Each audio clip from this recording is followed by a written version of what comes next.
देवादिदेवति शिखर चिंतामणि पार्श्वनाथ भगवान के, संत शिरोमणि आचार्य भगवान गुरुदेव श्री विद्यासागर जी महाराज की, पूज्य आचार्य श्री समय सागर जी महाराज की, निर्यापक ऋषि वीर सागर जी महाराज जी की, समस्त मुनियारिका संघ की।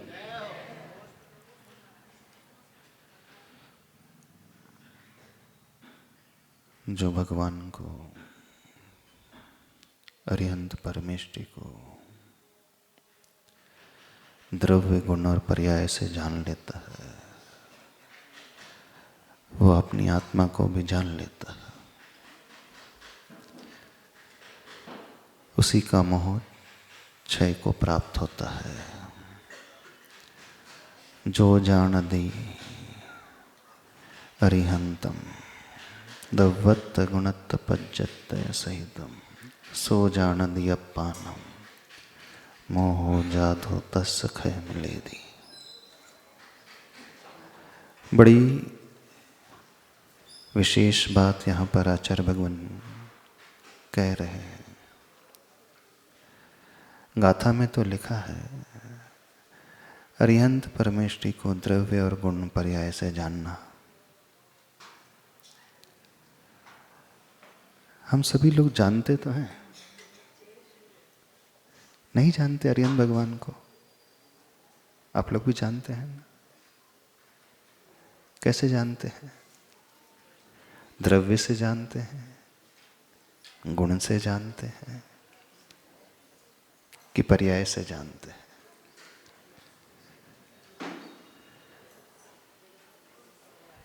गुण हमें नजर आते नहीं। द्रव्य आत्मद्रव्य है, वह रूपी है। गुण ज्ञान का विषय बनेंगे, पर्याय इंद्रियों का विषय बनेगी। इन आंखों से हमें क्या दिखता है?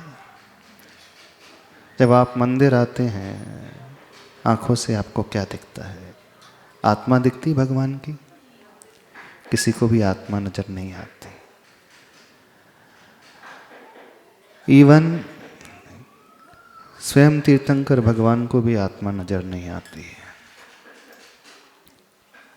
क्योंकि जो रूपी ही नहीं है वो नजर कैसे आएगी?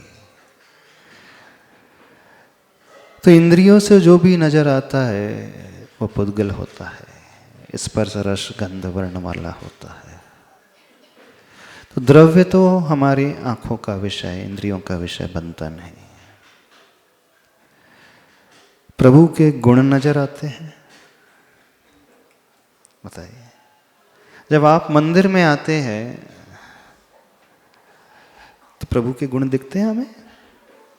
हाँ, कुछ गुण दिखते हैं, कुछ गुण नहीं दिखते, है ना? कुछ गुण दिखते हैं कि नहीं दिखते? हाँ। कौन से गुण दिखते हैं इसको अपन बाद में समझ लेंगे।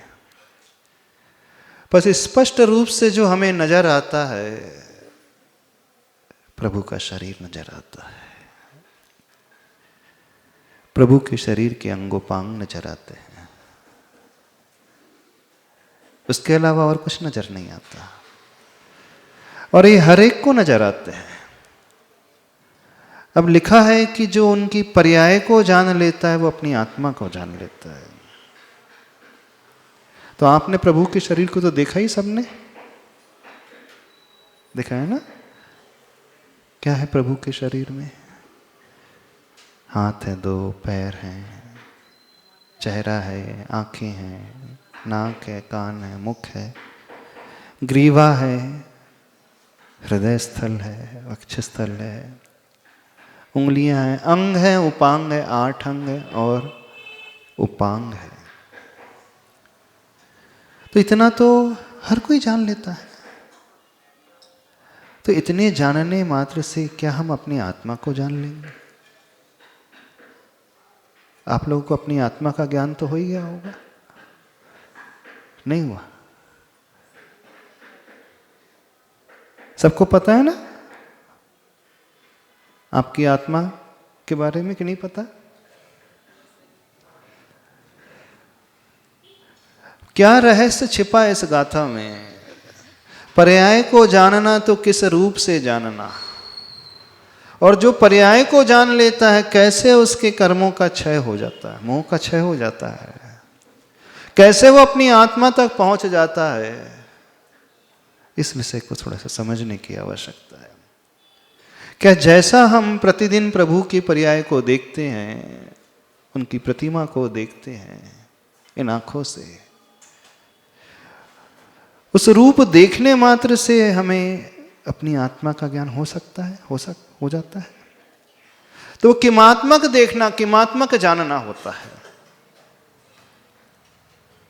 क्योंकि गुणों को जानने के लिए थोड़ा सा गहराई की आवश्यकता पड़ेगी, गुणों तक पहुंचने के लिए थोड़े से स्वाध्याय की आवश्यकता पड़ेगी ना। जिसका स्वाध्याय नहीं होगा, जैसे कुछ ABCD नहीं पता होगी, तो गुण तक पहुंच ही नहीं पाएगा।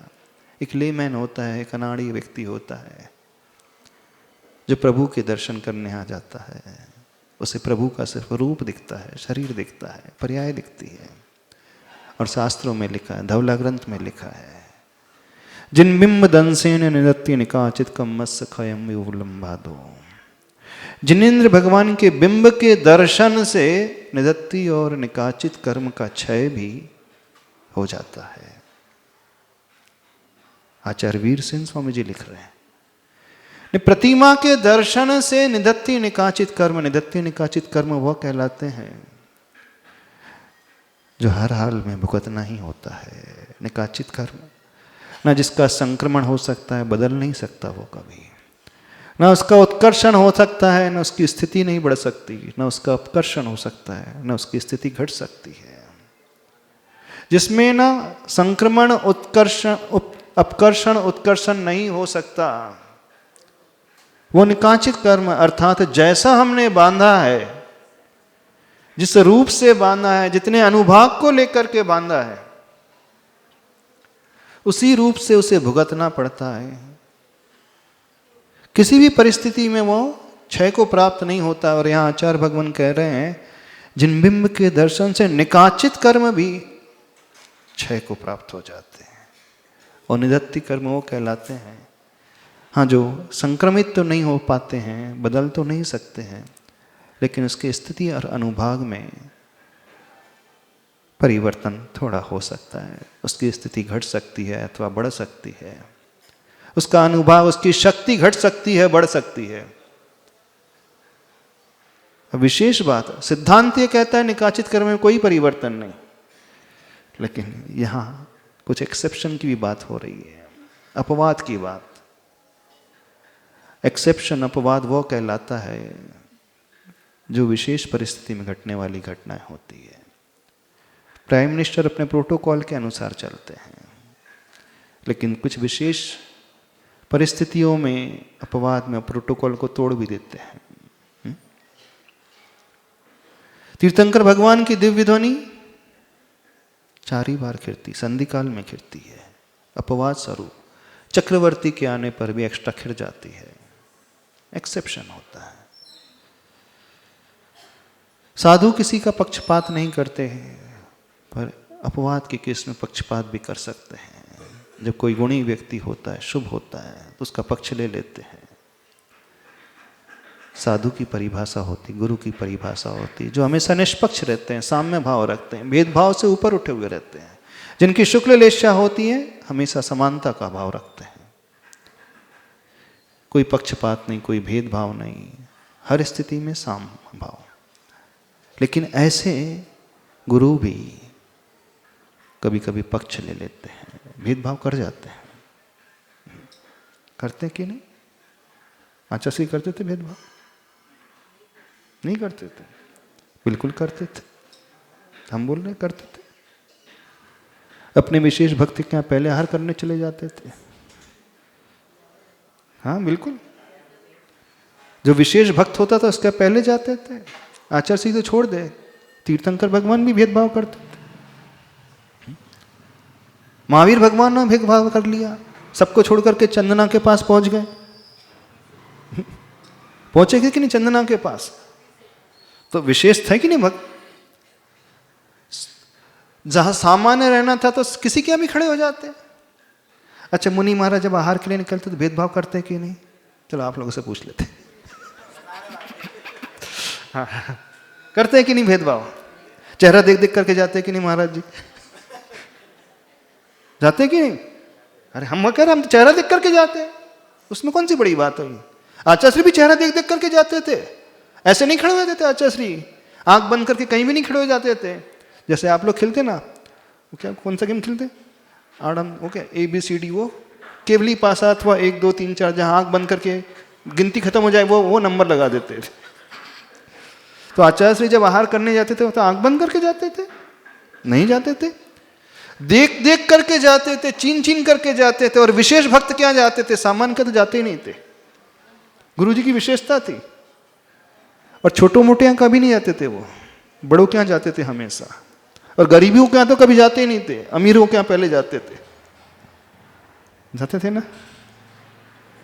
बता दो मंत्री महोदय, जाते थे कि नहीं? अमीरों के पहले जाते थे।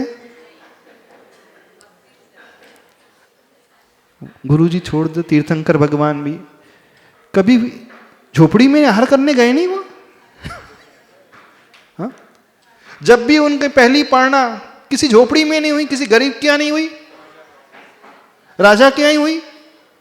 तीर्थंकर होकर के भेदभाव किया कि नहीं तीर्थंकर भगवान ने? 24 तीर्थंकर के आप जीवन को उठा करके देखें। दीक्षा के बाद प्रथम आहार उनका कहाँ हुआ? कौन से किराए के मकान में हुआ? हाँ, कौन से सेवक क्या हुआ? सेवक क्या हुआ? ना कोई सेवक क्या, ना किराए के मकान में, कोई झोपड़ी में नहीं हुआ। उनका आहार हुआ तो राजा के यहाँ। तो वो भी भेदभाव करते थे ना। अरे स्पष्ट दिख रहा अमीरों क्या जा रहे हैं, गरीब क्या नहीं जा रहे हैं। चलो हम संयोग मान सकते हैं 24 में से 20 तीर्थंकर राजाओं क्या चलेगा, 2-4 तो कम से कम गरीब क्या चले जाते पहली पारणा में। जाना चाहिए था कि नहीं? बैलेंस बनाना चाहिए था कि नहीं? होना क्या चाहिए था? 12 तीर्थंकर अमीर क्या जाते, 12 गरीब क्या जाते, तो बैलेंस बन जाता। पर सारे के सारे तीर्थंकर अमीरों के यहाँ, वो भी राजा के यहाँ, छोटे मोटे से तो सेटिस्फाइड होते नहीं थे। वो हमेशा बड़े को खोजते थे।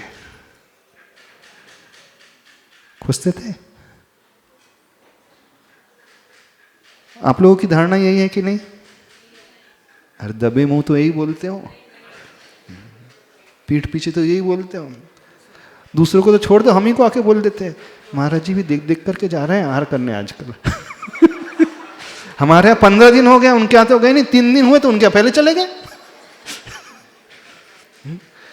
जब हमें नहीं छोड़ रहे, किसी को नहीं छोड़ते हो। हम डायरेक्ट नहीं बोलेंगे, नीचे आकर के चर्चा करते हैं। नीचे आके चर्चा करते हैं कि नहीं? जब पड़गान हो जाता है उसके बाद चर्चा करते हैं। जो चौके खाली रह जाते हैं उनसे पूछना, चौके वाले की कभी चर्चा सुनने की कोशिश करना, जिनके यहाँ आहार नहीं होते उनकी चर्चा क्या चलती है। थोड़ा सा आज सुनना क्या क्या क्या चर्चा होती है उनकी। जिनका चौका खाली जा रहा है और 8 दिन से लगातार खाली जा रहा है, उनकी चर्चा सुनना क्या होती है। सुना था कि साधु तो बिल्कुल उस नीर की भांति होते हैं।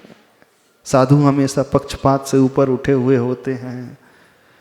साधु अमीर गरीब के भेद से ऊपर उठे हुए होते हैं। साधु को तो कुछ लेना देना ही नहीं किसी से। और उपदेश और देंगे, साधु के लिए तो बताया है गोचरी वृत्ति। जैसे गाय के सामने कोई भोजन डालने आ जाए तो गाय मुख उठा करके नहीं देखती है कि कौन भोजन दे रहा है, कौन घास का पुआ डाल रहा है, कोई अमीर डाल रहा है, गरीब डाल रहा है। वो तो अपने घास में लगी रहती है। राजा है, रंक है, उससे कोई प्रयोजन नहीं होता गाय को। गाय को तो सिर्फ आहार से प्रयोजन होता, भोजन से प्रयोजन होता। और साधु के लिए क्या लिखा है? गोचरी वृत्ति लिखी है। मूलाचार ग्रंथ में आया है। जब मुनि महाराज आहार पे निकलते हैं तो भिक्षा वृत्ति का एक नाम गोचरी वृत्ति है। अर्थात जैसे गाय की वृत्ति होती है बिल्कुल वैसी वृत्ति। गाय किसी पात्र को नहीं देखती, गाय सिर्फ भोजन की ओर दृष्टि रखती है। कोई सुंदर है, कुरूप है, श्रृंगार से सहित है, रहित है, पुरुष है, महिला है, उससे कोई लेना देना ही नहीं। तो साधु का स्वरूप कैसा है? गोचरी वृत्ति वाला, संभाव वाला है कि नहीं? तो साधु को देखना चाहिए कि नहीं? श्रावकों को देख देख करके जाना चाहिए कि नहीं? बोलिए आप बताइए। कैसे देखना चाहिए? जिसका पहला चौका है, सबसे पुराना चौका उसका पहले नंबर जिसका नया उसके बाद में, लिस्ट मेंटेन करके ऐसे जाना चाहिए ना। अब वही तो हम समझना चाह रहे हैं। अच्छा ये बताओ, आचार्य श्री भेदभाव करते थे कि नहीं करते थे? अरे हम कह रहे करते थे, हम कह रहे करते थे। 20 साल तो हमने देखा है, उन्हें करते हुए देखा है, ब्रह्मचारी अवस्था में भी देखा है, करते थे और चुन चुन करके जाते थे। जो सबसे बड़ा दानी पहले उसका जाएंगे, चलो और लो जिसने सबसे बड़ी बोली ली उसके पहले जाएंगे, और लो। हाँ, बड़ा पात्र है, सौधर्म है, कुबेर है, माता पिता, यज्ञ नायक है, पंचकल्याणक बैठे हैं, वो उनके पहले जाते किसी की नहीं।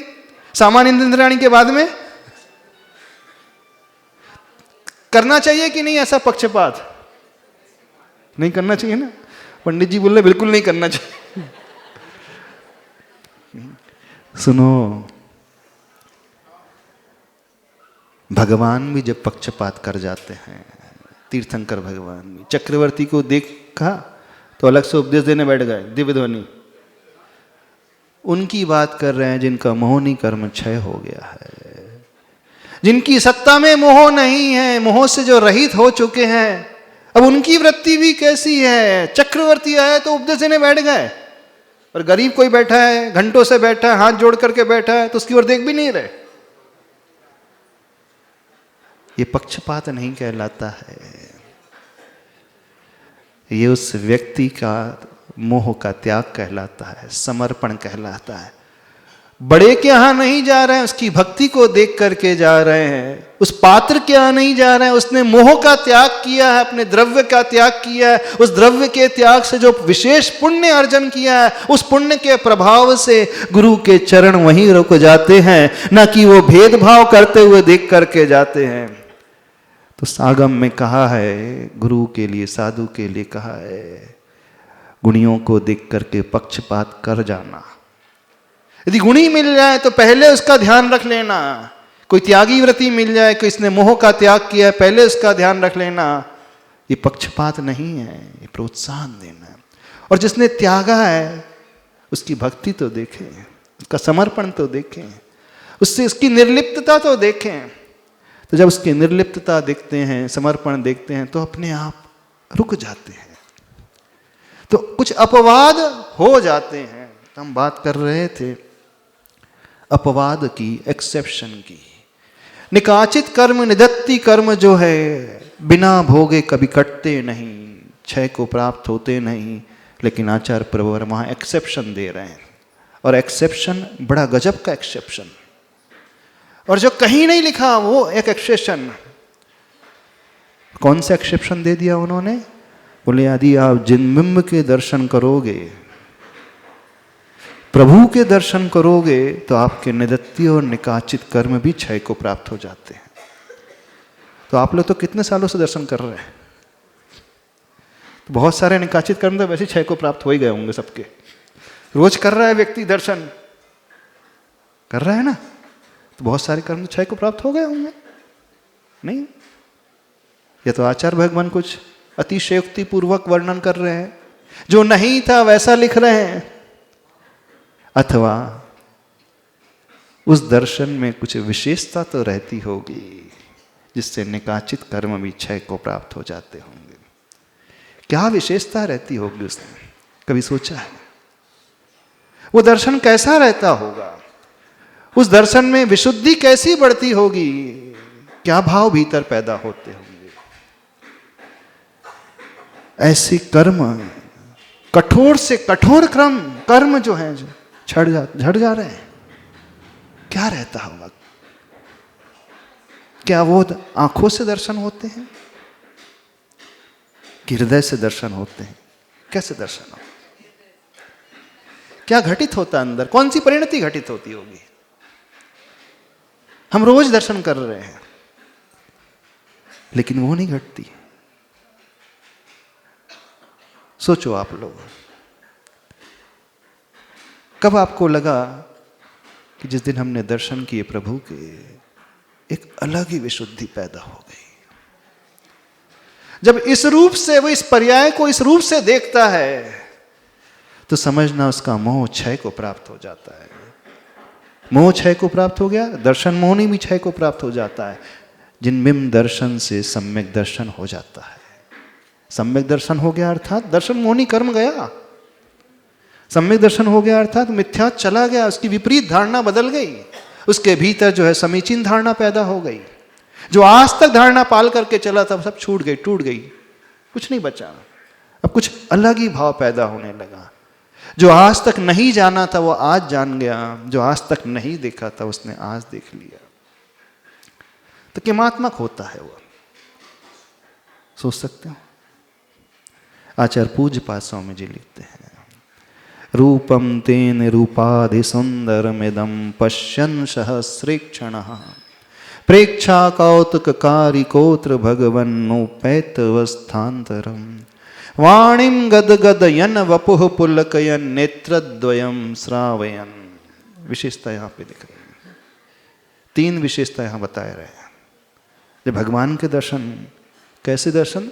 रूपम ते निरूपाधि सुंदरम इदम, उपाधि से रहित, परिग्रह से रहित, विशेषताओं से सबसे रहित सुंदर रूप जब देखता है वो भक्त, तो क्या हो जाता है? वाणिम गदगदयन् वपुः पुलकयन् नेत्रद्वयं श्रावयन्।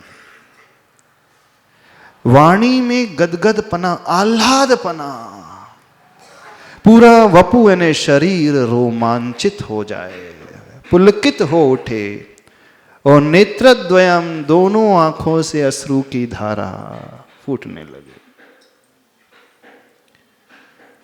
कभी आपके साथ ऐसा हुआ जब आप भगवान के दर्शन कर रहे हो और आंखों से आंसू की धारा आ रही हो? कभी रोए हो भगवान के दर्शन करते समय, भगवान के पास आकर के? नहीं, बहुत सारे लोग रोते हैं। हाँ, जब जीवन में कष्ट आते तब भगवान के दर्शन करते अपने आप आंसू की धारा आने लगती है, आती होगी ना। जब कोई बीमारी ठीक नहीं हो रही होगी तो आंसू की धारा तो आई जाती है, भगवान कितनी वेदना है। कौन से आंसू की बात की जा रही है यहां पर? जब आप परेशान हैं, हैरान हैं, बीमार हैं, उस समय भी आंसू आ जाते हैं। कई लोग हैं रोते हुए आते भगवान के पास, आंसू बहाते हैं। तो क्या उन आंसू से दर्शन करने कहा जा रहा है? आंसू में भी अंतर होता है। यदि हम दुख के आंसू को लैब टेस्ट करा ले और हर्ष के आंसू को लैब टेस्ट करा ले, तो लैब टेस्ट में डिफरेंस नजर आएगा? बता दो। आंसू का केमिकल कंपोजिशन जो होता है, टीयर्स, आर्टिफिशियल टीयर्स भी आते हैं, है ना, जिनकी आइस ड्राई होने लगती है, डॉक्टर उनको आर्टिफिशियल टीयर्स देता है, उसके ड्रॉप देता है। जिनको परेशानी होगी आंखों में उन्हें पता होगा। जब आंखों में ड्राइनेस ज़्यादा आने लगती है, यानी जब आपकी पलक ज़्यादा नहीं झपकती हैं तो ड्राइनेस आने लगती है, क्योंकि हमारी आंखों में ड्राइनेस नहीं होना चाहिए। हमारी पलक इसीलिए झपकती हैं कि वहाँ पर वह आर्द्रता मेंटेन रहती है। यदि पलकें ना झपकें तो हम देख ही नहीं पाएंगे भविष्य में, हमारी आंखें अंधी हो जाएंगी। पलक झपक रही हैं अर्थात पलक जो झपकती हैं, जो इसकी ड्राइनेस को दूर करने के लिए, उसमें वेटनेस आ जाती है। गीलापन जो आता है पलक को झपकने से आता है। तो यदि हम उन टीयर्स का सैंपल लेकर के टेस्ट कराएं तो एक कष्ट के आंसू, दुख के आंसू और एक हर्ष के आंसू, तो दोनों के केमिकल कंपोजिशन में कोई डिफरेंस रहेगा? हाँ बताओ। अरे आंसू तो वही निकल रहे हैं, जो टीयर्स ग्लैंड होते वहीं से टीयर्स निकलेंगे। आंसू कहां से पैदा होंगे? हाँ अच्छा, दुख के आंसू के जो उसके टीयर ग्लैंड्स अलग होते हैं और सुख के टीयर ग्लैंड अलग होते हैं। टीयर ग्लैंड जो होते हैं ना, वो आंसू वाली ग्रंथि तो एक ही होती है, वो अलग अलग नहीं होती है। चाहे आप दुखी होकर के आंसू बहा रहे हो, चाहे बहुत अंदर से सुखी होकर के आपके आंसू निकल रहे हैं, तो आंसू का केमिकल कंपोजिशन लैब में एज इट इज आएगा, उसमें कोई अंतर नहीं आता है। हाँ लेकिन अंतर तो है। वो केमिकल कंपोजिशन में अंतर नहीं रहेगा, लेकिन क्वालिटी में अंतर अवश्य रहेगा, गुणात्मक अंतर अवश्य रहेगा। एक ऐसा अंतर जो बाहर से नजर नहीं आएगा, लैब टेस्ट में नजर नहीं आएगा, पर अंतर अवश्य रहेगा। तो आचार्य भगवान कह रहे हैं, नेत्रद्वयम श्रावयन, दोनों आंखों से अश्रुधारा आ जाए। अच्छा, आप लोग कब कब रोते हैं बताओ? जब कोई बहुत ज्यादा चोट आदि लग जाए, दर्द हो शरीर में, एक तो रोना तब आता है। दूसरा कब रोता है व्यक्ति? किसी का वियोग हो जाए तो रोता है। हाँ, तो वही किसी का वियोग हो जाए, कोई आत्मीय व्यक्ति चला जाए, वियोग के कारण दुखी होता है। तीसरा और कब रोता है व्यक्ति? हाँ बताइए, और कब रोते हैं? रोते होंगे ना जब खुशी मिल जाती है। अच्छा, जब पड़गहन मिल जाता है तब भी आंसू आते हैं। अच्छा, जब बेटी की विदा होती है तब भी होती है। तो हर आंसू में अंतर है। अब भगवान के सामने आंसू आ रहे हैं, वो किमात्मक आंसू रहते होंगे, वो अश्रु कैसे रहते होंगे? क्योंकि आंसू तभी निकलते हैं जब अंदर हमारे भावों में कुछ ना कुछ उतार चढ़ाव होता है। बिना उसके आंसू निकल ही नहीं सकते। ऐसा नहीं कि किसी ने अमृतांजन लगा लिया हो, बाम लगा लियो, अमृत धारा लगा लो,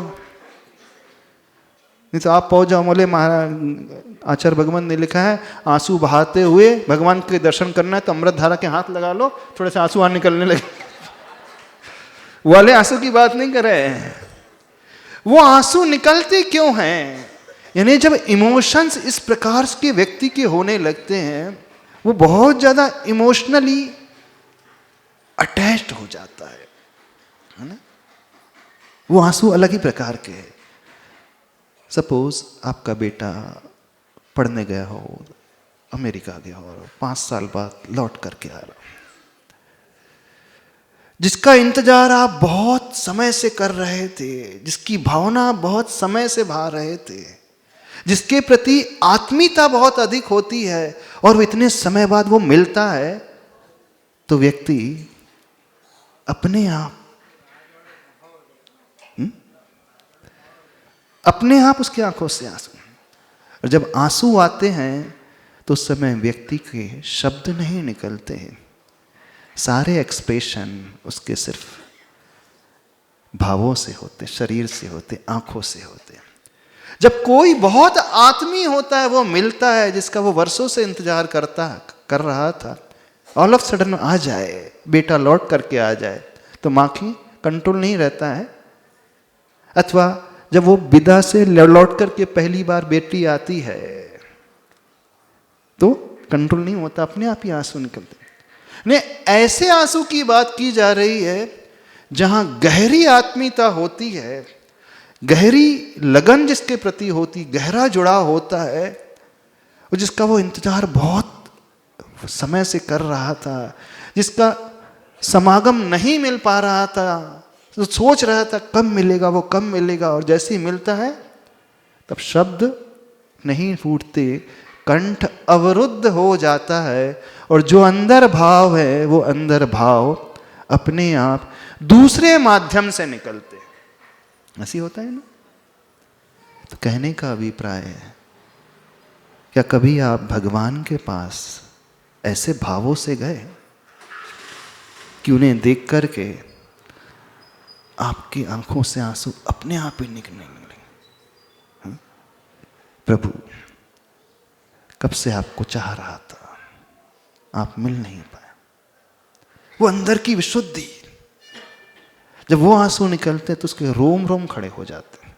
कहा गया है कि दर्शन करते समय रोम रोम खड़े हो जाए, पूरा वपु पुलकित हो जाए, शरीर रोमांचित हो जाए। पुलकित मतलब रोम रोम खड़े हो जाए, और जो कंठ है या तो अवरुद्ध हो जाए, एकदम आह्लाद के भाव से भर उठे। क्योंकि जब बहुत कोई आत्मी मिलता है, व्यक्ति कुछ कहना चाहता है लेकिन शब्द मौन हो जाते हैं, उसकी वाणी फूटती नहीं है, वो अपने भावों को आंसुओं के माध्यम से कह जाता है। और जो आंसुओं के माध्यम से कहता है वो उसके स्वयं का भीतर का होता है, हृदय का होता है, अंदर का होता है। जो अंदर भरा है वो अपने आप निकल करके आ जाता है ना। जब माँ के हृदय में तीव्र वात्सल्य उत्पन्न होता है तो अपने आप उसकी आंखों से आंसू आ जाते हैं। यानी इतनी ज्यादा आत्मीयता उस संतान से होती है, उस संतान को देख करके अपने आप आंसू आ जाते हैं। तो कभी ऐसे भाव आपके हुए भगवान के पास जाकर के कि आपके आंखों से आंसू आ गए हों, आपका शरीर पूरा रोमांचित हो गया हो और अंदर ही अंदर एकदम प्रसन्नता, वाणिम गदगदयन, एक आह्लाद का भाव होता है कभी? हाँ, कभी कभी होता है ना। जैसे बरसों बाद बड़े बाबा के दर्शन करने जाओ, अथवा जब आचार्य भगवान के दर्शन की तीव्र लालसा हो और दर्शन न मिल रहे हो और अचानक वर्षों बाद आचार्य भगवान के दर्शन मिले और दर्शन करते ही अब शब्द नहीं निकलते हैं, वो अश्रुओं से गुरु के पाद प्रक्षालन करने बैठ जाता है। होता है ना। यानी जब तीव्र लालसा जिसकी प्रति होती है, तीव्र आत्मीयता होती है, भाव होती है कि कब मैं दर्शन कर पाऊं, कब गुरु भगवान के पास पहुंच जाऊं, कब आचार्य भगवान के पास पहुंच जाऊं, तो अपने आप ही आंसू आ जाने लगते हैं। और महिलाओं को तो बहुत विशेष रूप से आते हैं। जितनी भी आती माता जी जाती थी ना, उनसे पूछना कैसा होता था। हाँ, आंसू आते थे कि नहीं? आते थे। और जब विदाई होती थी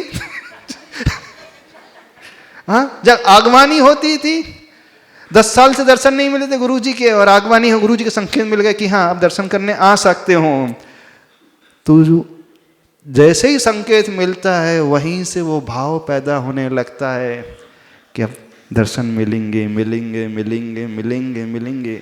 और जैसे गुरु के सम्मुख पहुंचते हैं अपने आप आंसू आने लगते हैं। यानी वो विशुद्धि ऐसी बढ़ती है कि मुख से उस समय शब्द नहीं निकलता, व्यक्ति एकदम भूल जाता है। जैसे कभी आचार्य भगवान का प्रगान मिलता ना, इसका तो अनुभव तो बहुतों को होगा। हाँ, प्रगान हुआ, आचार्य भगवान खड़े हुए और कई लोगों की आंखों से आंसू अपने आप निकलने लगते। कई ऐसे श्रावक को देखा होगा, नारियल गिर जाता है, सब कुछ छूट जाता है, वह पाद प्रक्षालन करना भूल जाता है। जो रोज पूजा करता है उसको पता ही नहीं कि किसके बाद कौन सा अर्घ्य चढ़ाना है। वो जल को चंदन बोलता है, अक्षत को पुष्प बोल जाता है, पता नहीं उठपटांग बोलते रहता है। उसका स्वयं का कंट्रोल स्वयं पर ही नहीं रहता। उसे पता नहीं कि मैं किस दुनिया में पहुंच गया हूं, उसे कुछ नहीं पता मैं क्या कह रहा हूं। शब्द कुछ और निकल रहे हैं, भाव कुछ और है, कहना वो कुछ और चाह रहा है और हो कुछ और रहा है। कईयों के साथ होता है ना। कब होता है? गुरु जी का जब प्रगाहन मिल जाता है। क्यों होता है? कारण को समझने की कोशिश करें। यदि हम ये कारण पकड़ लें पूरी विधि समझ में आ जाएगी, दर्शन विधि। क्यों होता है? उत्सुकता थी अंदर ही अंदर, कम मिलेंगे प्रगाहन। इस कारण आचार्य भगवान हमेशा कहते थे जिसके यहां सबसे देर से प्रगाहन हो रहा है उसका सबसे अधिक धर्मयान, उसका सबसे तीव्र पुण्य बनता है, क्वालिटी। और जिसका सबसे पहले प्रगाहन हो जाता है उसका पुण्य कम क्वालिटी का बनता है। जितने ज्यादा समय लग रहा है प्रगाहन में, समझना उसकी विशुद्धि तीव्र बढ़ती है। वो दिन रात बस यही सोचते रहता है कब होगा कब होगा कब होगा। उसका दिन भर धर्म ध्यान चलता है, उसे ना घर सूझता है, ना दुकान सूझती, ना भोजन सूझता है, ना कुछ नहीं सूझता है। उसे क्या सूझता है? बस गुरुजी कब आएंगे, गुरुजी कब आ जाएंगे। यदि प्रगाहन हो जाता है उसके बाद अब तो धक्का धंधे में लग गया वो, बस गुरुजी का नाम याद आता है? नहीं आता ना, आता है एक आध बार आएगा, लेकिन जब तक प्रगाहन नहीं मिलता दिन भर वो वही रटना लगाते रहता है। आए दर्शन करने तो भगवान के दर्शन कर रहा है तो गुरुजी का नाम है, भोजन कर रहे तो गुरुजी का नाम है, दुकान में बैठा तो गुरुजी का नाम है। तो विशुद्धि कब बढ़ती है? कब बढ़ती है? जब प्रगाहन नहीं मिलता है। तो ऐसी भावना करना चाहिए कि बहुत देर बाद प्रगाहन मिले। धर्म का कमाने का साधन बता रहे हैं, जितने चौके वाले उनसे कह रहे हैं। बिल्कुल ऐसी भावना करना चाहिए कि भावना किस लिए देर से प्रगाहन नहीं मिले, ये नहीं कि हमारी विशुद्धि बहुत बढ़े, बहुत अंदर से बढ़े। वो कब बढ़ेगी? जितना लंबा इंतजार होगा। तो इंतजार जितना लंबा होता है, विशुद्धि उतनी ही अधिक बढ़ती है। समझना इस बात को। तो सबसे अच्छा धर्म ध्यान तब होता है जब जितना ज्यादा निषेध होता है। साइकोलॉजी समझ लेंगे तो बड़ी अच्छी से बात समझ में आ जाएगी। तो जितना अधिक लंबे पीरियड के बाद गुरु दर्शन का सौभाग्य जागता है, अथवा लंबे पीरियड के बाद पड़गाहन का भाग्य जागता है, लंबे पीरियड के बाद आहार दान का भाग जागता है, अथवा लंबे गैप के बाद आप शिखर जी की वंदना करते हैं, लंबे गैप के बाद आप बड़े बाबा के पास पहुंचते हैं, उस समय के दर्शन एक अद्भुत दर्शन होते हैं। और सामान्य से रोज करेंगे तो नहीं होते। कहने का अभिप्राय, वो फीलिंग ही पैदा होती जब अंदर की तीव्र उत्सुकता होती है। जब वो तीव्र उत्सुकता होती है तो उस समय आचार्य भगवान कहते हैं, वाणीम गद गद यन वपुः पुलकयन नेत्रद्वयम श्रावयन। सोचो, कभी ऐसा हुआ आपके साथ? कितनों के साथ हुआ है भगवान के दर्शन करते समय? कितनों के साथ हुआ? कई बार रोए होंगे आप भगवान के पास आकर के, लेकिन अपनी आकांक्षाओं को पूर्ण करने के लिए रोए होंगे। कई बार आंसू बहाए होंगे आपने, अपने दुखों को दूर करने के लिए आंसू बहाए होंगे। कोई लोभ की बात को लेकर के आपकी आंखों में आंसू आ गए होंगे, शरीर की वेदना को लेकर के कई बार आंसू आए होंगे। लेकिन इन सब से ऊपर उठ करके विशुद्धि की हम बात कर रहे हैं। आए हैं आंसू। और विशेषता देखना उसमें, पश्यन् सहस्रेक्षणः, 1000 आंखों के द्वारा वह देखता है प्रभु को।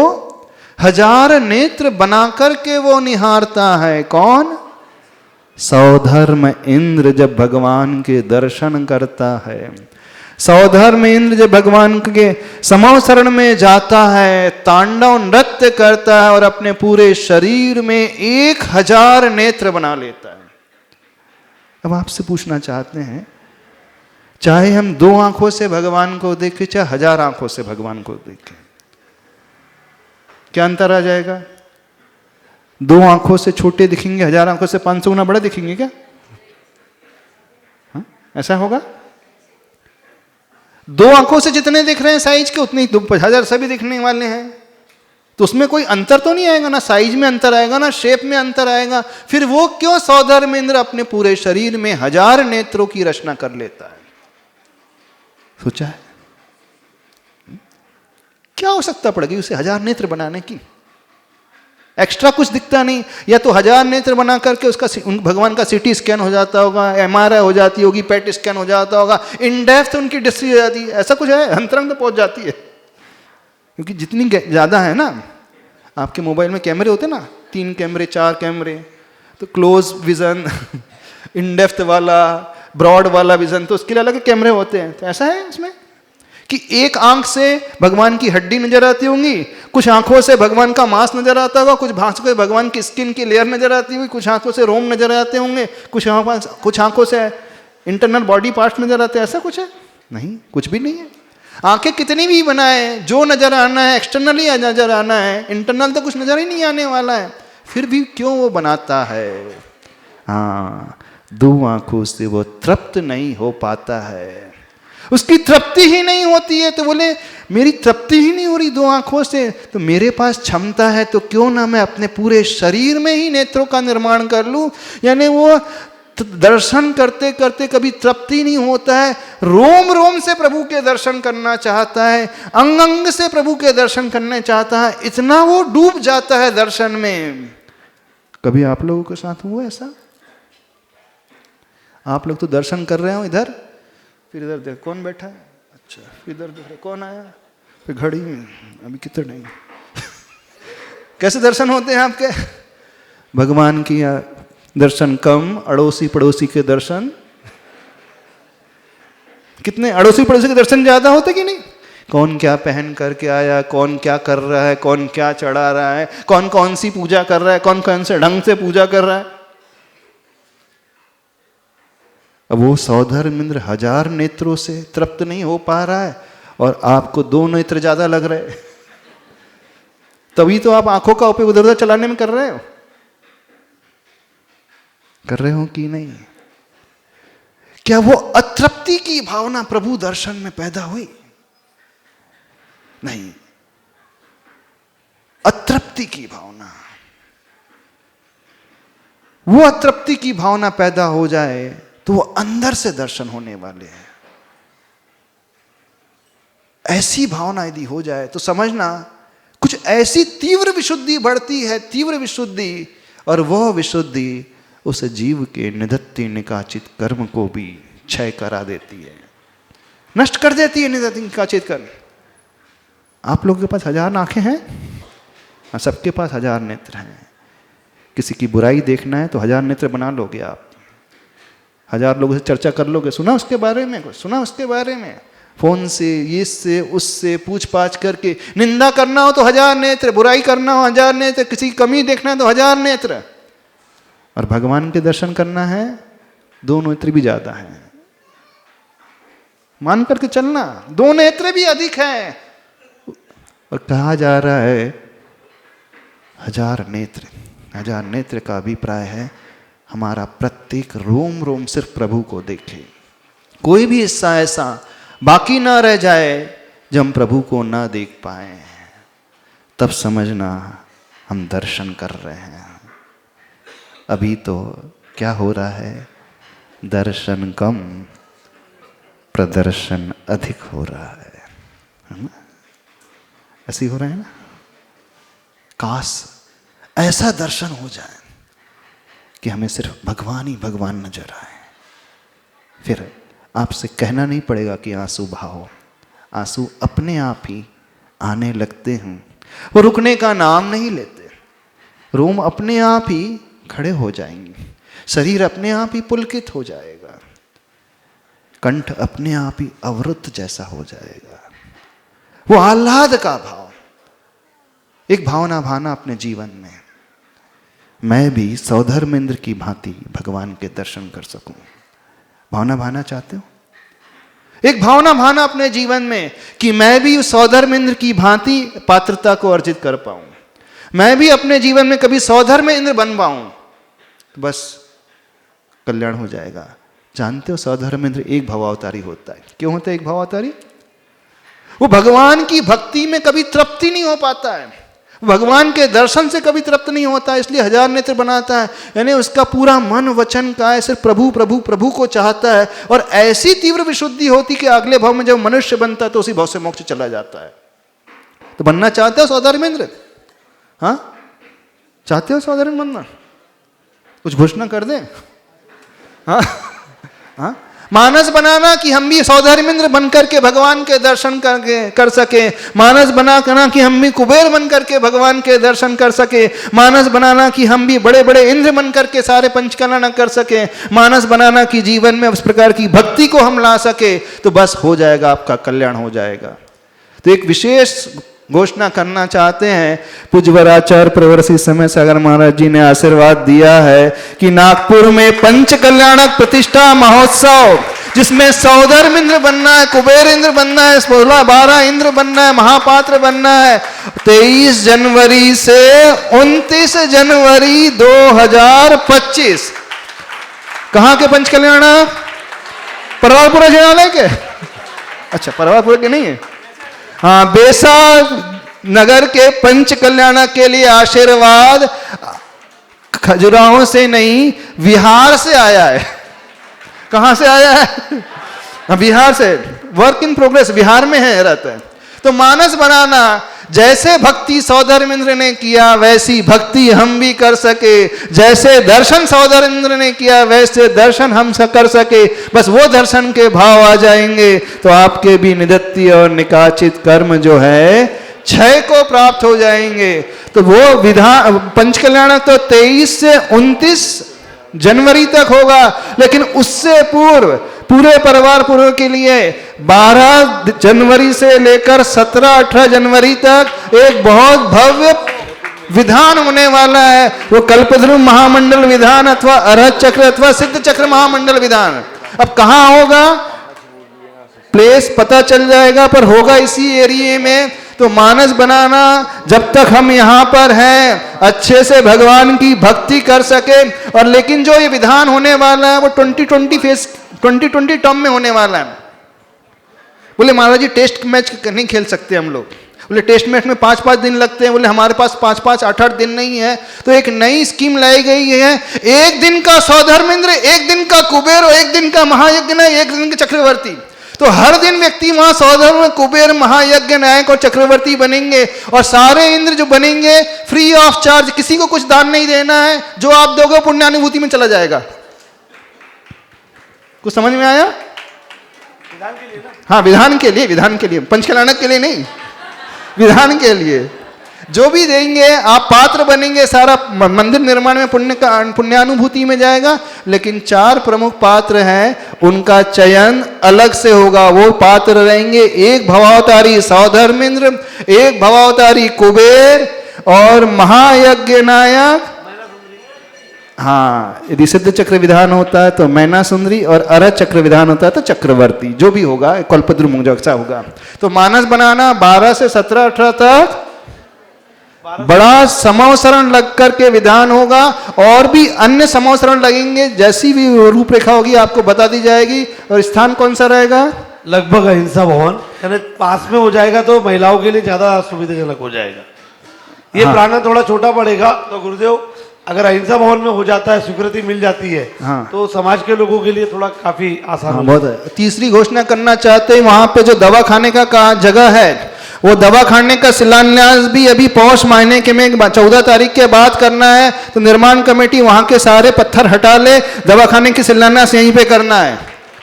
चौथी घोषणा करना चाहते हैं, जूना मंदिर की जो इतना बड़ा प्रेमाइसेस है, वहां जैन श्रावकों के लिए एक फ्लैट स्कीम बनाना है। तो आप योजना बनाओ, जो किराएदार है उनको लेकर के आओ, एक फ्लैट स्कीम बनाएंगे। उन्हें बाहर नहीं किया जाएगा, उन्हीं को उन्हीं फ्लैट में स्थापित किया जाएगा। और अन्य परिवार 25-30 फ्लैट बन करके आ जाएंगे। तो जैन समाज के लोग यहाँ आकर के रहने लगेंगे, एक बहुत अच्छा भाव हो जाएगा।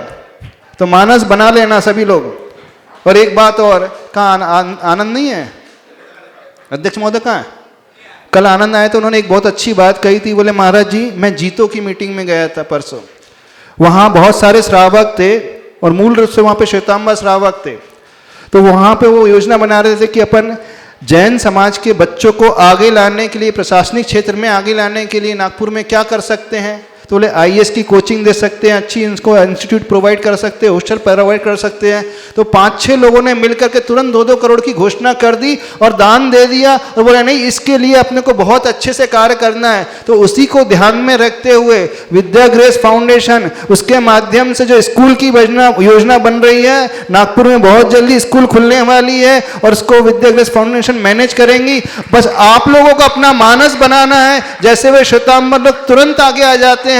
यदि आप अपने बच्चों का भविष्य सुरक्षित चाहते हो, आने वाली पीढ़ी को अच्छा देखना चाहते हो, आप चाहते हो कि मंदिर में पुजारी मिले, आप चाहते कि वृद्धावस्था में बच्चे आपकी सेवा करें, तो वह मानस बनाना कि हम भी अब सामाजिक उत्थान के क्षेत्र में बहुत जल्दी आ सके। ठीक है, तो अब जो है आपकी घोषणा कर दो, क्या क्या है योजना। हाँ, बैसाखी समाज वाले आकर के गुरुदेव को